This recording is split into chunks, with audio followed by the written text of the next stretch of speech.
last week we kind of touched on um, putting so many things on our plate to stay busy and how that can be a Mm-hmm. trauma response. Mm-hmm. So kind of piggybacking off of that, but into a new category of rest guilt.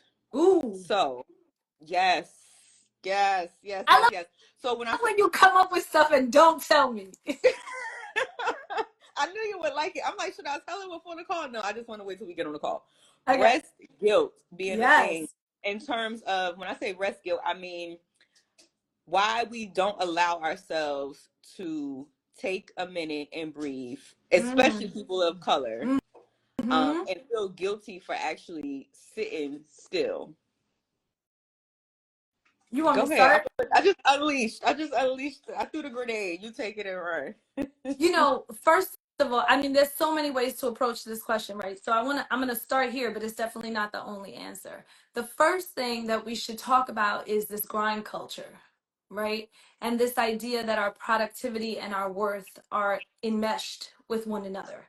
And so if you're not constantly producing and you're not constantly in action and you're not constantly doing something, then you're not worth Mm. whatever it is you're wanting, right? Because you're not bleeding, sweating, and crying for it every second of every day to prove that you deserve it, right? So for a lot of us, that perspective, that mentality is so ingrained that any second that we take to not be productive, we're immediately judging ourselves for it. Like, okay, wait, so if I'm not bleeding, sweating, crying, and begging for the thing I want, do I really deserve it? Mm-hmm. Right? Can I really own it? Will I ever really get it? Right? So there's this like constant push to be productive. That's just part of our culture that then kind of drives us in that direction. And if we detour, if we move away from it, we're left feeling like maybe we're not worthy of the thing we're trying to attract. So Yes. that's the first thing. So yeah, okay. I was gonna say specifically because you said our culture. So it's like, what are other cultures doing that we haven't either mastered or I think that there are cultures in which there's a value assigned to other things that is as great or greater than being productive, mm, right? So there are cultures in the world where family is the number one priority, regardless of anything else. And that it's understood that you would put your family before anything else, right? There are cultures in the world that honor freedom and fun, right? And that is something that is placed at a top value in that culture. And I think that those are cultures that still get things done. You yeah. know what I mean? Right? Like, but for example, in my family in Puerto Rico, right? Like in Caribbean culture, there's this idea of like rest and fun and family all being kind of tied up together. And yes, that is why you work, right? But the work is not the priority. It's what it helps you to take care of, right? Mm-hmm. But in sort of like traditional Western culture, there's this idea of valuing work for work's sake, right? So I think it just depends how you were raised. I think it depends on like what you've been exposed to. But I know that there is definitely a grind culture, particularly now, that pushes us to constantly be productive despite like what you may want to do or what might matter more to you, you know? Yes. I always say my mother hates when I say this, but I say, um, I don't live my life to go to work. I work so I can live my life. Mm-hmm. Mm-hmm. Like that has been my self motto. Like I'm not busting myself upside the head every day. Exactly. So I'm not living my life to go to Yeah. work. No. No. No. No, I Uh-uh. go to work so I can live my life. Literally. Yeah. Absolutely. But that's a hard revelation to come to, because when you're growing up, if you grew up anything like me, that value that's placed on hard work right, is so insidious. It's in every part of your day, in every part of your makeup. And so you associate everything with working. And particularly if you had very hardworking parents who made a lot of sacrifices. You asked in the beginning of this conversation about like communities of color or urban communities or communities, you know, from poverty or whatever. Like if you have parents in particular who have sacrificed a lot to get you to where you Mm-hmm. are, then there's this sort of additional responsibility to make everything they sacrificed worthwhile. Mm-hmm. So you can't stop because you're constantly trying to make sure that you live up to whatever you've sacrificed and whatever they've sacrificed, right? So there's this like additional responsibility that's just put in to the work. And then you can't take a minute to breathe because now not only are you not working towards your goal, you're letting down a whole Generation. ancestry. Right. You know what Right. I mean? Right. Of people who done sacrificed so you could be where you are, and where you are is not on the couch. Yes. You know what I mean? So it makes sense that you would have that guilt, and that's just something that we have to consciously always balance and battle, right? Because it is good to be productive. I believe in productivity, right? I just don't believe that it should be the priority. Mm-hmm. Fair. Just, and I guess this is, flowing right into the next topic of tonight. I'm thinking about it in two different ways because I want to talk mindfulness, Mm-hmm. but from what we just said, it's almost like, what do I take from the past that does serve me now in this space of where I'm at presently? You know what I mean? Does that make sense? Like the things that my parents might have raised me on or what they've inherited, some of those things do work for me Yeah. and some of them don't. Yeah. But then Yeah. if I say some of these things don't work for me, then you might offend a whole generation, like you just said. No, I think everybody has to figure out what works for them. I don't think I there is no one size fits all for this. You know, everybody has to figure out what works for them. And we talked a little bit about this last week, right? It's about harmony. It's Mm-hmm. about peace. That's the name of the game. And not everything that works for me is going to work for you. Right? There are things that you're accustomed to, or things that you're reaching for, or things that you prefer, or things that you do not like, right? That are very different from me. And so just Mm-hmm. because something brings me peace or something works for me doesn't mean that it's going to work for you.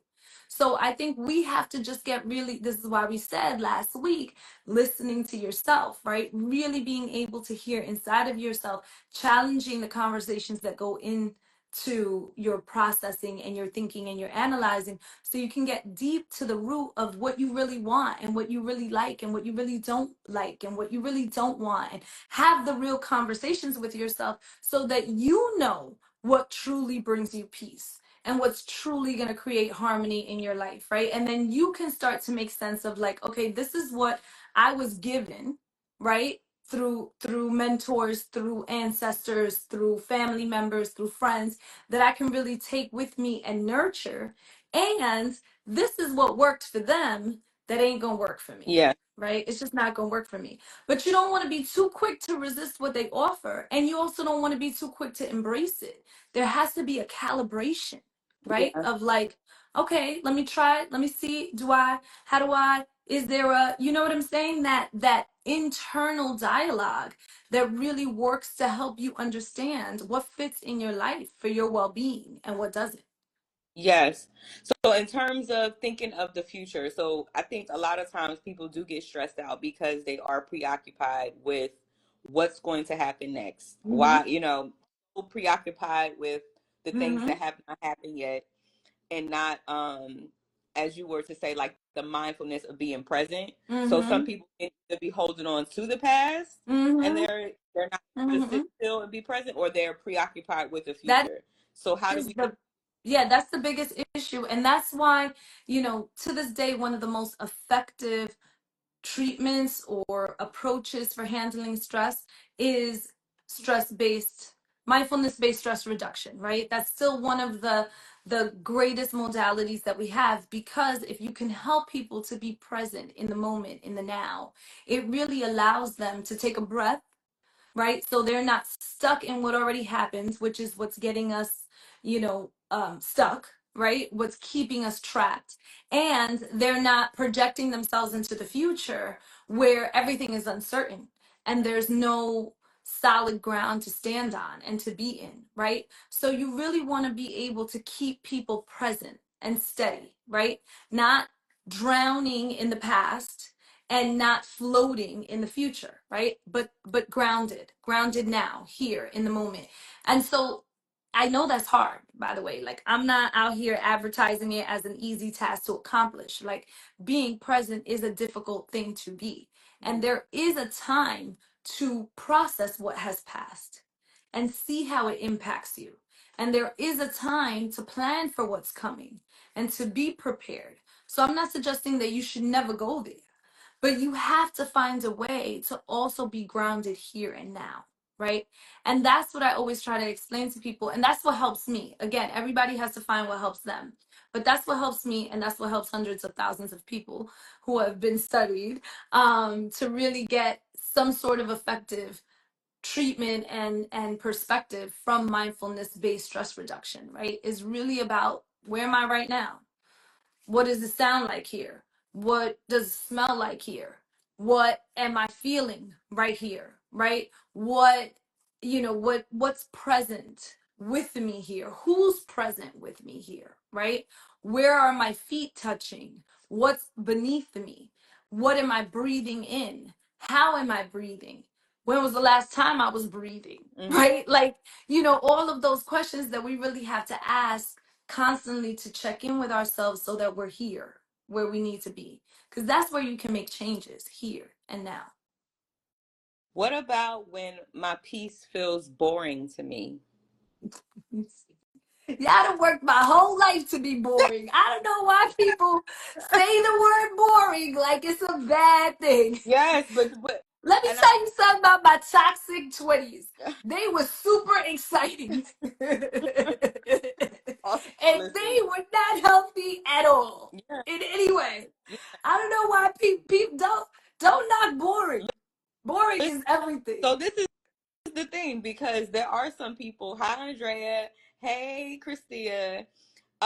There are some people who will argue that the sitting still, the stillness, being present, being mindful, being in the moment, doesn't feel comfortable. Okay, that's different. Okay, because okay, well then I want to make Okay, my foundation here is peace being boring. right. Like this is not fun. I'm not doing Yeah, yeah. What's real fun? Toxicity. Go give that a try. I'll wait. Here's the thing, right? Part of it, and we talked a little bit about the grind culture.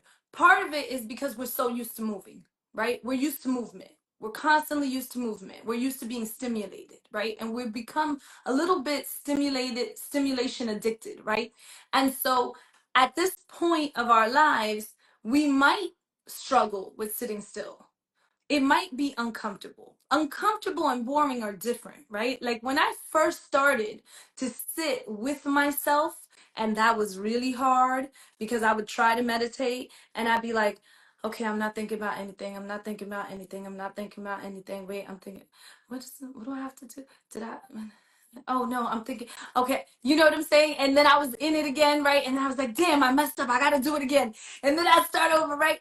But that's not boring. That's uncomfortable. But when Mm, I really started to listen to my thoughts, there was nothing boring in mm, there.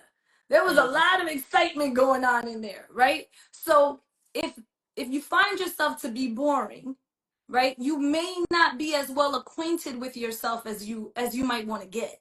Ooh, Because if you really sit inside yourself, there's nothing boring going on in there.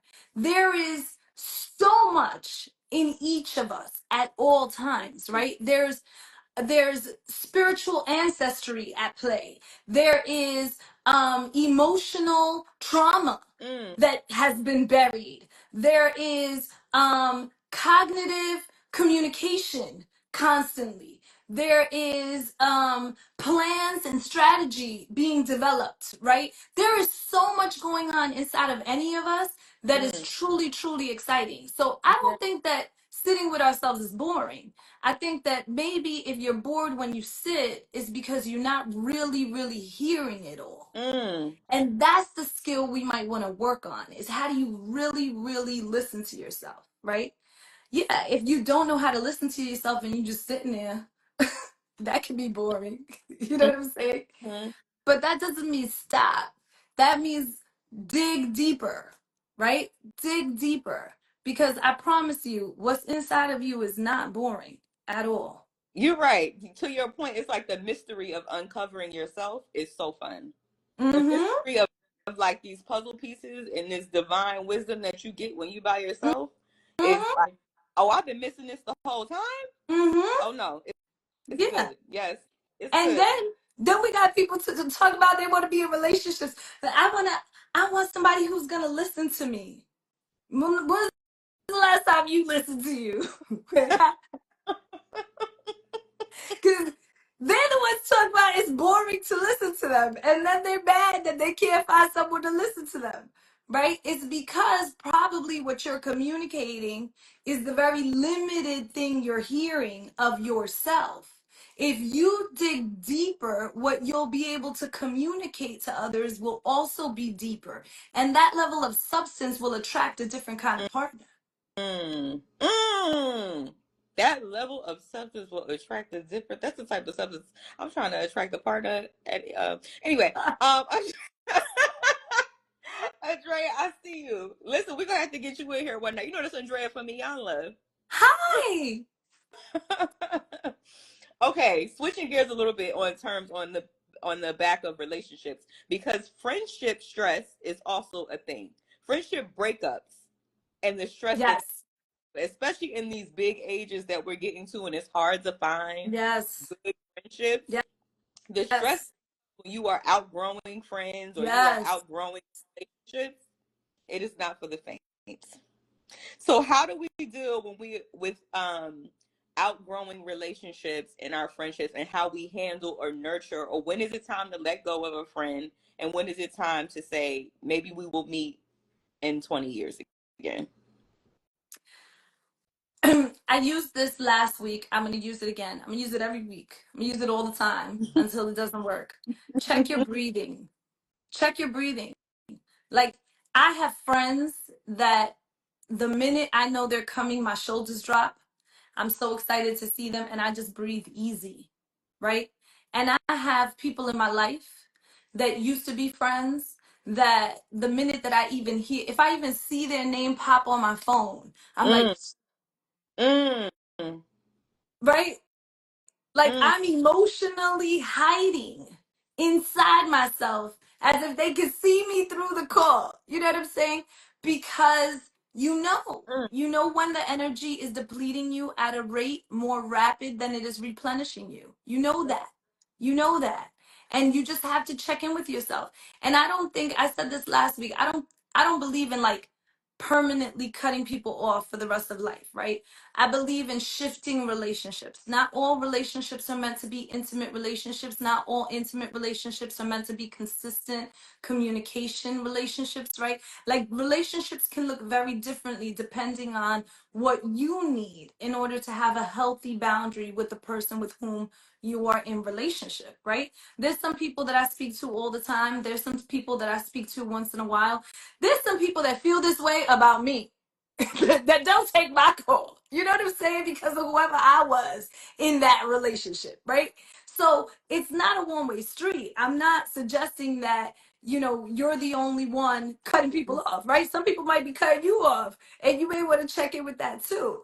But I think that the best way to be in a healthy relationship is to be willing to take that inventory and to make sense of, okay, is this a person who's replenishing me and I'm also replenishing? Or is this a person that's tapping me out and I'm also draining them, right? Or am I giving my all and they're draining me? Or are they giving their all and I'm draining them, right? Where is the power imbalance in the relationship? And then you shift. You mm-hmm. make requests, you give people a moment to honor them, and then you pay attention to how they move. And then you shift the relationship based on what they've been able to show you. Mm. That's good. Mm-hmm. That's um healthy ways to deal with stress. So this, I don't know if this is this. That's good. I love when you get like that. Because I get like that all the time. Because you be asking me questions and I gotta But when you get like that, when you're asking a question, that's when I know it's Yeah, gonna be good. because there's two different things that I wrote down that oh, okay, okay, let me just get through it because we got 10 minutes left. Okay. So, for me, solo travel is a good reset for me. Okay. Cool. Solo travel, to be by myself, to experience a new place by myself, and to like explore, and I'm on this adventure, that just does something for my soul. Okay. Solo. The caveat to that is what I also might do is after work have a cocktail. Now, for me, it don't bother me. I'm just saying, but it's a healthy way in dealing with stress to come home after work and have a cocktail. I think you have to look at the impact that your choices have on your life, right? Because everything has a ripple, right? So I can't say for sure, knowing you or not knowing other people who are listening, I can't say for sure that every person who has a cocktail after work is in an unhealthy relationship with alcohol or in a healthy relationship with alcohol. I can't say that, right? I don't know. But I think that if we're honest with ourselves, we know the ripple effect that the choices that we have on the rest of our lives, right? So if you the alcohol piece is just like the solo trips or like anything, right? If you're taking a solo trip and it's phenomenal and you like that and that's something that you do with yourself and for yourself by yourself, that's great. But if you refuse to allow anyone to ever travel with you because you're afraid of commitment and you're afraid of intimacy, and the only way you protect yourself from other people who you believe are a threat just by loving you is by staying alone, that same trip now also becomes a problem, right? So anything can be harmful or helpful depending on how you're using it, right? If you are coming home and de-stressing in any particular way and it's not causing you any additional amount of stress, great. If you have a way of de-stressing that then distances you from the important, intimate, and valuable people and connections in your life, you need to look at that. Mm-hmm. Okay. This is all a part of the stressing success. I just didn't want to say that because I know you don't. Okay, because I hate that. All right, cool. So, ignoring red flags to keep the peace. Ignoring red flags to keep the peace. I wouldn't know. I never did that. Hey, Antoine. Um. Ignoring is not the same thing as taking a beat, right? So you can keep the peace by keeping track of something and not addressing it in the moment because it's not an appropriate time or because it's not an appropriate place or because you don't yet have the language or because another person can't hear you in that moment, right? That's valuable, and I think there's a way to communicate that is more effective if you think about how to communicate, not just what you're communicating, right? So I think there's a value to that, but I don't think that things should be overlooked completely just to keep the peace, and I don't think they can be. I think that they will creep back up in all of the cutest, nastiest little ways that then you will have to continue to ignore Mhm. until you can't do it anymore. You know what's interesting? What you just said about communication, because I think that's another issue that continues to come up is how you say things to people, like Mm-hmm. your delivery or your tone. And you can say all day, "Oh, I didn't mean it like that. That's not what I was." You took it the Mm-hmm. wrong way. But Mm-hmm. And when you say things, right? When you say things matters. Where you say things, context matters. The context in which you communicate a message matters to that message, right? Because it affects and impacts the way a person listens to mm, you. And I tell people all the time, if you're communicating just to exercise it, right? Just to get it out of you, then knock yourself out, do whatever you want. But if you're communicating because you want another person to listen, then it's important for you to anticipate how that person will hear certain things so that you can craft your message in such a way that maximizes the likelihood that person is going to hear what you're trying to say, hold right? on, hold on. Because you just said something really, really, really good. Just So now? yes, What we've been well, doing? I mean, No. you always say good stuff. You always say good stuff, but the way that just No. that way that just imputed for me. I have to take inventory of how this is about to come out my mouth. Right. No, knowing what I know about the person I'm speaking to and how they receive certain things, I need to now craft what I'm going to say to penetrate your heart, mind, spirit, whatever it is. I need to be conscious of what's coming out my mouth and how you're going to receive it. So I Right. need to do that in terms in real time when I'm speaking to someone that I care for and I want them to hear me clearly. Correct. Right? Like I think about how people will hear what I have to say or receive what I have to say. I have a journal. I'm not out here talking just to talk. Like if I got something I just need to get out, I write it. You Mm. know, if I'm speaking to someone, it's because I would like them to listen to what I have to say. And so if I'm really clear about that intention and I'm sincerely invested in that outcome, then it's in my best interest to think about how I can say this in a way that person might be able to hear it, right? That's just, you know, and taking the rest of the context into consideration. It's not just how I'm going to say it, where I'm going to say it, when I'm going to say it, Right. right? Yes. That Sorry. those things matter. This is good, Dr. D, because I think a lot of people chalk things up to, well, that's just who I am. That's just how I talk. Yeah, You know, right? that's Well, that's just how you are and that's how you talk. That's how you always going to be heard. So if people ain't hearing you, they never going to hear you because you ain't trying to change it. You know what I mean? And that's okay. If you want to live with that, if you want to live with never being heard because that's just how you are, cool. But communication is not some sort of like biological genetic gift.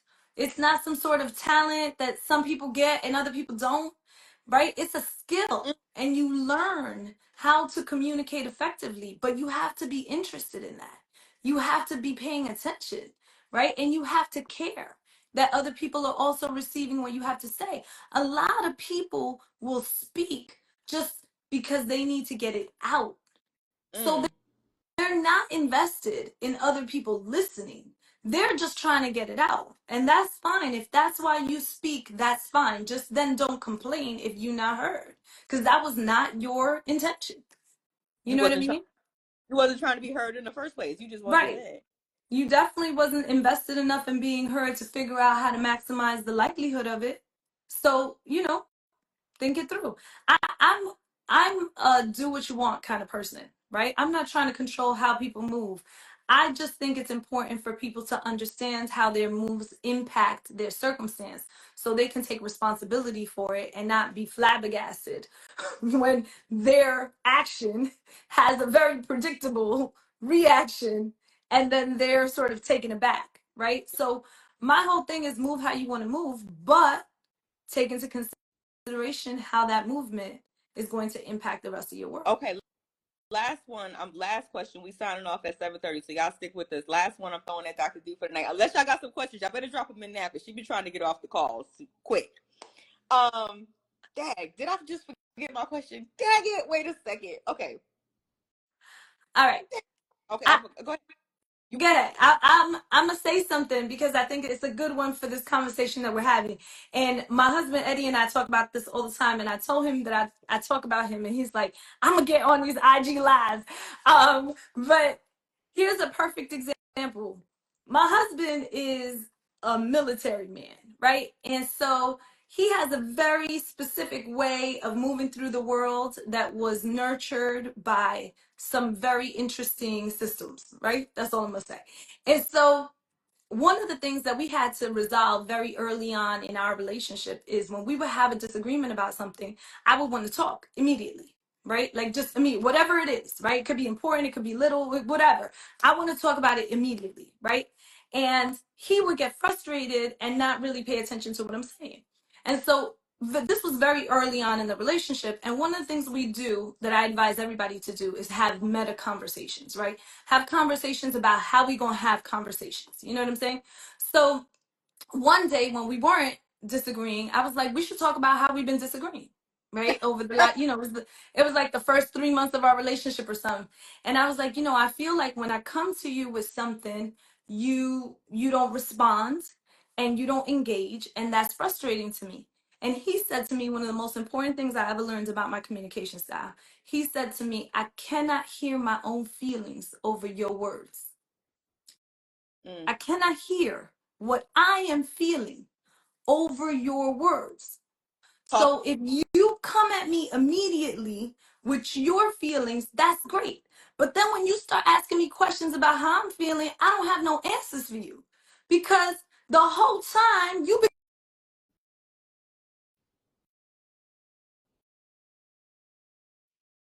That was a very important lesson for me because I never. Is he a Leo? He's a Scorpio. I really never thought about how the urgency of my delivery was impacting his ability to process and receive me, right? I never thought about that. So very early on we made a pact. So now when we have a disagreement, I will immediately go to my phone and write all the things in the notes, right? God, I don't know why you, and he don't, and da da da da da, and I swear to God, and if he, you know what I mean? And then he'll go off to his corner and just think about what he's feeling, how he's feeling, and what he needs, and what he did, and what he wants, and all the things, you know what I'm saying? And then when we come back to talk, I only share a quarter of what I wrote in my notes because it turns out only a quarter of it was really worth sharing, right? Some of it was just to get it out, and I'm glad that I didn't speak it. And then he will be ready to listen because he's already been able to process how he's feeling about the situation, right? But we had to figure that out.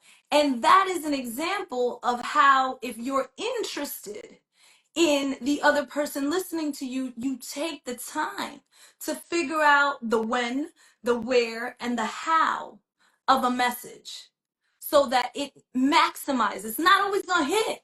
Sometimes we miss each other completely. But maximizing the likelihood that that message that you're intending will be heard in the way that you are expecting. This is good, Dr. G. That's what we're taking away tonight: the when, the where, the how in terms of communication. So I need to think about whoever I want to talk to. When am I going to say it? How am I going to say it so that they can receive it? When, where, how. Mm-hmm. So in the kitchen after dinner. Right, right. And style, right? The how is all about style of your delivery. I'm a very playful person no matter what comes out of my mouth because I don't take other people's problems seriously, right? So if I come to you about something and I'm like, you know what, like there's this situation and I feel some kind of way about it and whatever, at the end of the day, I'm serious in my approach, but I'm also playful because I believe that there's a common ground that we're building on. And if you listen to me, great, and if you don't listen to me, great, like whatever it is. But my style is always going to be a style of connection because I'm always invested in you as a person, right? And in our relationship. So I'm gonna be honest. I'm kind of known for being honest, right? I'm not gonna hide, but I'm gonna do it in a way that's disarming because my intention is not to harm you. Right. My intention is for this relationship to evolve, and that's why I'm sharing whatever I'm thinking. So taking all of that into consideration matters when you're crafting your message. Good. Y'all, this was good tonight. This was good. Y'all gonna have to send some questions into my DMs for next week, next Wednesday. We here every Wednesday night in the month of April. This conversation, yeah, I got some takeaways, so I'm happy with that. All I right. appreciate you Thank always. Thank you. you I for appreciate you. appreciate y'all. Have a good night. Good night.